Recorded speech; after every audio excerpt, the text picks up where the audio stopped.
तो मित्रों अमारू આગલું સ્થળ છે દ્વારકામાં ગોપીનાથ મંદિર ગોપી તળાવ। તમે ગોપી તળાવનું દર્શન કરી શકો છો। અહીંયા શ્રી કૃષ્ણને ગોપીઓ મળવા આવી હતી અને આ તળાવમાં એમણે સ્નાન કર્યું હતું।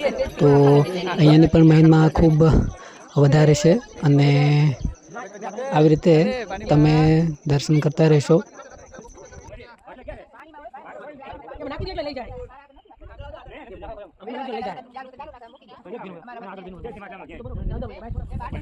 અહીંયા આપણને ભગવાન શ્રી કૃષ્ણ ગોપી સાથે વિરાજમાન છે એ દર્શન કરી શકો છો।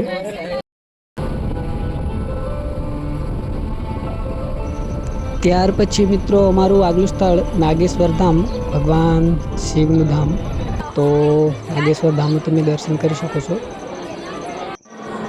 અહીંયાની પણ ખૂબ મહિમા છે। તો ભગવાન ભોળાનાથનું નાગેશ્વર સ્વરૂપમાં અહીંયા તમે આવીને દર્શન કરી શકો છો।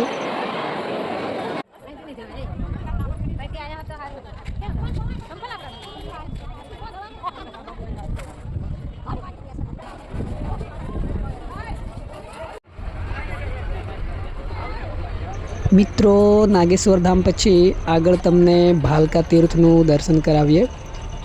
અહીં ભાલકા તીર્થ આવેલું છે અને આ ભાલકા તીર્થમાં ભગવાન શ્રી કૃષ્ણને પાર્થીએ બાણ માર્યું હતું। અહીંયા ભગવાન શ્રી કૃષ્ણએ મનુષ્ય રૂપને છોડીને પોતાના ધામ પાછા જતા રહ્યા હતા। તો અહીંયાની પણ મહિમા ખૂબ જ છે। તો તમે અહીંયા પણ આવો અને ભગવાન શ્રી કૃષ્ણનું દર્શન અવશ્ય કરજો। અહીંયા આપણને ભગવાન શ્રી કૃષ્ણ અને એમને શરણે પારધી જોવા મળે છે।